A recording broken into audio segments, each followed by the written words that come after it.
Hello my dear students, welcome to Terence class. आज आपके लिए लेकर आए हूँ क्लास 11th की पोइम नंबर 4 और इस पोइम का नाम है चाइल्डहुड और इसको लिखा है मार्कस नेटन ने। और इस वीडियो में मैं डिस्कस करने वाला हूँ आपके साथ सिर्फ मल्टीपल चॉइस क्वेश्चंस। और इतना कहना चाहूँगा, आप एक बार इस वीडियो की डिस्क्रिप्शन बॉक्स में ज़रूर जाइएगा। वहाँ पर आपको क्लास 11th की जितनी भी प्लेलिस्ट हैं वो सब की सब मिल जाएंगी और जो भी आपको डाटा रिक्वायर्ड होगा वो भी आपके लिए ईजिली अवेलेबल हो जाएगा। तो पहले आपको बताना चाहता हूँ इस पोइम के बारे में। दिस पोइम जो कि चाइल्डहुड है brings out vividly here means very clearly the contrast between the periods of childhood and adulthood. And childhood stands for innocence whereas adulthood stands for cunningness, cleverness, hypocrisy. And the poet laments here means to feel sorry, the loss of innocence that he had as a child. And he regrets the loss as he cannot regain childhood innocence and simplicity. So if we talk about Marcus Netten, he's basically a Norwegian poet, and like a modern poet he uses simple and exact words in an ironic perspective. But now we move to question number 1. So what does childhood here denotes? Childhood here denotes what? Innocence, purity, hypocrisy और both A and B. तो आपको क्या लगता है यहाँ पर right answer होना चाहिए? चाइल्डहुड यहाँ पर क्या चीज़ डिनोट करता है? इनोसेंस या फिर प्योरिटी या फिर हिपोक्रेसी या फिर बोथ ए एंड बी। तो बच्चों हम यहाँ पर कहेंगे जो करेक्ट आंसर है वो है ऑप्शन डी, जिसमें दोनों ही आ जाते हैं, इनोसेंस और प्योरिटी दोनों ही आएंगे। अब चलते हैं क्वेश्चन नंबर 2 के लिए। What are hell and heaven refer to here? यानी ये जो हेल और हेवन है ये किस चीज़ को रेफर करते हैं? तो ऑप्शन आपके सामने है। They refer to states of mind, या फिर कहें they refer to the physical places, they refer to as beautiful places, और they refer to as worst places. तो यहाँ पर अकॉर्डिंग टू द पोएट या अकॉर्डिंग टू द पोइम हम कहेंगे तो करेक्ट आंसर है वो है option A, they refer to states of mind only. क्योंकि पॉइंट कहता है जब मुझे इस बात का एहसास हुआ कि हेल और हेवन जैसे प्लेसेस तो कहीं एग्जिस्ट करते ही नहीं है, तो व्हाट डज इट मीन?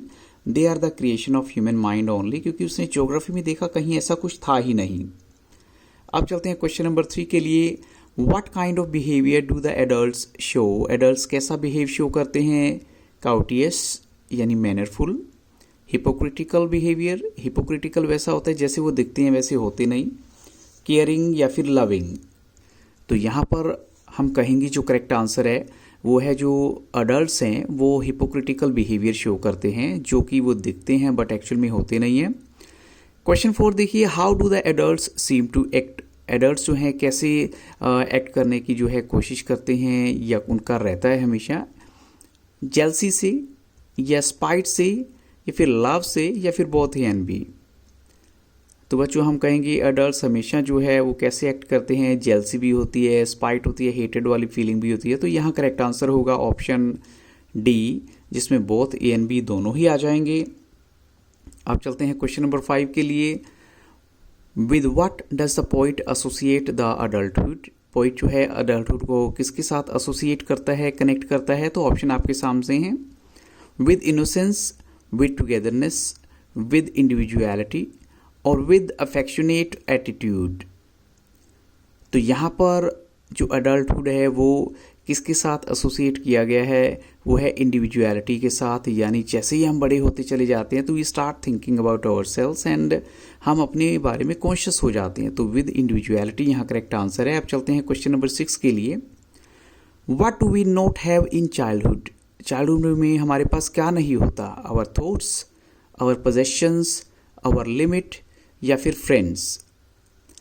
तो हम कहेंगे चाइल्डहुड में हमारे पास जो नहीं होती वो होती हैं हमारी थॉट्स। हमारी थॉट्स जो हैं वो हमारी नहीं होती। एक्चुअल में हम बड़ों के अकॉर्डिंग जो है काम करते हैं, जैसे वो हमें कहते हैं हम करते चले जाते हैं। लेकिन जैसे ही हम ग्रो अप करते हैं then we start thinking that our mind is my own and I can use it, और my mind is my own, I can use it the way I want.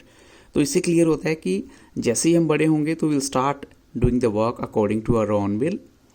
Question 7 देखिए। Where can one find once lost childhood? कहाँ पर आपको या किसी को भी जो अपना लॉस्ट चाइल्डहुड मिलेगा? तो ऑप्शन आपके सामने है। इन the face of an adult, in the face of a mature person, in the face of a child, और इन द एल्बम फोटोग्राफ्स, या फिर हम कहें कि जो फोटोग्राफ्स होती हैं एल्बम में वहाँ पर आपको आपका चाइल्डहुड मिल जाएगा। तो एक्चुअल में कहेंगे यहाँ पर अकॉर्डिंग टू द पोएम जो राइट आंसर है वो है option C, in the face of a child आपको चाइल्डहुड मिल जाएगा, इनफैक्ट किसी को भी मिल जाएगा। क्वेश्चन 8 देखिए, what does the poet long for. Poet किस बात के लिए हमेशा लॉन्ग मतलब तड़पता रहता है और वो चाहता है कि उसके पास हो, एडल्टहुड, मैच्योरिटी, चाइल्डहुड, इनोसेंस या फिर all of these.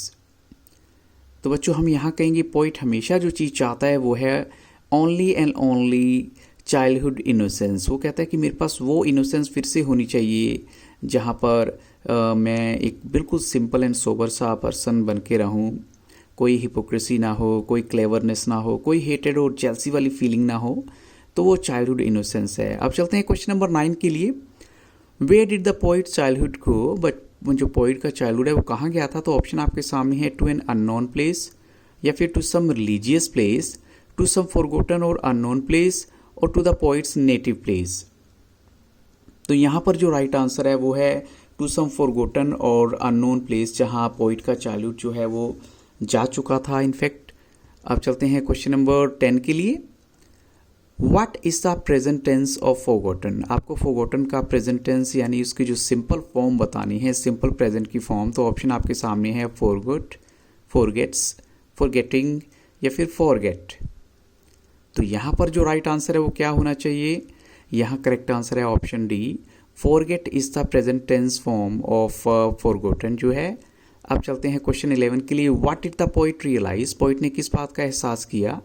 That is mind belongs to his parents, that is mind was controlled by his mother, that is mind was controlled by his teachers, that is mind was his and he had his own individuality. तो poet ने जो है कुछ time के बाद इसी बात का एहसास किया था कि उसका माइंड जो है वो उसका अपना है, यानी ऑप्शन डी यहाँ पर राइट आंसर है, और वो उसको अपनी विल के अकॉर्डिंग यूज कर सकता था। अब चलते हैं क्वेश्चन 12 के लिए, at what age does the poet lose his childhood. Poet ने अपना बचपन कब खोया था। तो ऑप्शन आपके सामने है, when he cross the age of 10, या फिर उन्हें 13 की एज जब क्रॉस की, या 11 की एज क्रॉस की, या फिर 12 की एज क्रॉस की। तो हम कहेंगे जो पोइट ने अपना बचपन खोया था वो खोया था जब उसने 11 ईयर का हुआ था, यानी 11 की एज कंप्लीट हो गई उसकी, 12 ईयर में आया था वो। तो ऑप्शन सी यहाँ करेक्ट आंसर है। अब चलते हैं क्वेश्चन नंबर 13 के लिए, माई माइंड। यहाँ पर जो है कौन सा पोइटिक डिवाइस यूज हुआ है, which poetic device is used here, my mind में। तो ऑप्शन आपके सामने है, मेटाफर, सिमली, पर्सोनिफिकेशन या फिर अलिट्रेशन। तो बच्चों हम यहाँ पर बोलेंगे जो मेटाफर यूज हुआ है वो है अलिट्रेशन, जो कि रेपिटेशन ऑफ कॉन्सोनेंट साउंड है। एम और एम दोनों ही कॉन्सोनेंट साउंड्स हैं। तो यहाँ पर जो है my mind, it's a alliteration. अब चलते हैं क्वेश्चन नंबर 14 के लिए, हेल एंड हेवन। यहाँ पर कौन सा पोएटिक डिवाइस पूछा गया है। तो ऑप्शन आपके सामने है, एंटीथेसिस, सिमली, पर्सोनिफिकेशन या फिर अलिट्रेशन। तो एक बात के लिए तो आपको लगेगा कि हेल और हेवन है, एच और एच की रेपिटेशन है तो अलिट्रेशन भी हो सकता है। तो हम कहेंगे ठीक है अलिट्रेशन भी एक पॉसिबिलिटी है, लेकिन अगर आपको दोनों ही ऑप्शन गिवन है, सपोज एंटीथेसिस भी गिवन है और अलिट्रेशन भी गिवन है, तब आप क्या करेंगे, बहुत ही सिस्टमेटिक वे से आपको आंसर देना होगा, क्योंकि no doubt it's a clear example of alliteration but it's also an example of antithesis where two contrasting ideas, जैसे हेल और हेवन है, ऑपोजिट हो गए एक दूसरे के, तो वो भी प्रेजेंट है। तो हम यहाँ कहेंगे जो राइट आंसर है वो दोनों ही ऑप्शन काउंट कर लेते हैं, ए बी और डी बी, यानी एंटीथेसिस भी और अलिट्रेशन भी। अब चलते हैं क्वेश्चन 15 के लिए, which word is similar to discontinued. Discontinued का सिमिलर वर्ड आपको बताना है। ऑप्शन आपके सामने है, रियलाइज्ड, एबंडेंट, सीज्ड या फिर स्टॉप्ड। तो डिसकॉन्टिन्यूड का जो सिमिलर वर्ड है वो है सीज्ड, ऑप्शन सी यहाँ पर राइट आंसर है। अब चलते हैं क्वेश्चन 16 के लिए, when does one loose once childhood. कब कोई भी जो है अपना चाइल्डहुड कब खो देता है। तो ऑप्शन आपके सामने है, when one starts falling in love, और when one starts hating others, when one gets physical and mental maturity, या फिर all of these। तो यहाँ पर हम कहेंगे जो एग्जैक्ट आंसर है वो ऑप्शन सी है, when one gets physical and mental maturity. जब आपकी फिजिकली भी आप मैच्योर हो जाते हैं और मेंटली भी मैच्योर हो जाते हैं तो समझिए आपका चाइल्डहुड गया। ऑप्शन सी यहाँ पर राइट आंसर है। क्वेश्चन 17 देखिए, was that day, which day does the poet talk about. यहाँ पर पोइट किस दिन की बात कर रहा है, तो ऑप्शन आपके सामने है, when he realized the loving nature of the adults, when he realized the caring nature of the adults, when he realized the hypocritical nature of the adults, या फिर all of these।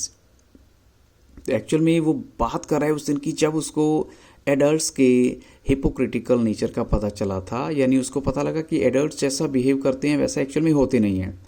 वो हमें कहते हैं, छोटों को कहते हैं कि सबसे प्यार से बात करो, ऐसी बात करो, बट एक्चुअल में वो खुद जो है लविंगली बात नहीं करते। तो यहाँ पर ऑप्शन सी करेक्ट आंसर है। क्वेश्चन 18 देखिए, what does the poet wish, poet क्या विश चाहता है, तो ऑप्शन आपके सामने है, a lot of money, a lot of comfort, his lost childhood और हिज यूथ, या फिर अपनी जवानी वो वापस चाहता है कि वो फिर से जवान हो जाए। तो यहाँ पर बच्चों राइट आंसर है, उसे चाहिए अपना बचपन, हिज चाइल्डहुड, क्योंकि जैसा कि टाइटल से भी इंडिकेट होता है। तो ऑप्शन सी यहाँ पर राइट आंसर है। Question 19, what kind of independence is the poet talking about, poet किस तरह की इंडिपेंडेंस की बात कर रहा है, freedom of thought, freedom of expression, freedom to beat anyone, या फिर कहें बोथ ए एंड बी। तो यहाँ पर बच्चों जो राइट आंसर है वो जिस फ्रीडम की बात कर रहा है, इंडिपेंडेंस की बात कर रहा है, that is the independence of means freedom of thought and freedom of expression, दोनों ही आएंगे, both A and B. Option D यहाँ राइट आंसर है। क्वेश्चन 20 देखिए, childhood poem is written by, ये पोइम किसने लिखी है, तो ऑप्शन आपके सामने है, Markus Natten, Robert Frost, William Blake, या फिर विलियम बर्ग। तो यहाँ पर बच्चों राइट आंसर है ऑप्शन ए, इस पोइम को लिखा है मार्कस नेटन ने। और इन्हीं क्वेश्चंस के साथ इस वीडियो को यहाँ स्टॉप करूँगा। और अगर आपको वीडियो अच्छा लगा हो तो लाइक, शेयर और सब्सक्राइब करना मत भूलिएगा। लेकिन इतना भी कहूँगा कि आप इस चैनल की जितनी भी जो प्लेलिस्ट है उनको विजिट कीजिए, नहीं तो इस वीडियो की डिस्क्रिप्शन को बॉक्स को जरूर देखिएगा। Thank you very much and have very nice day.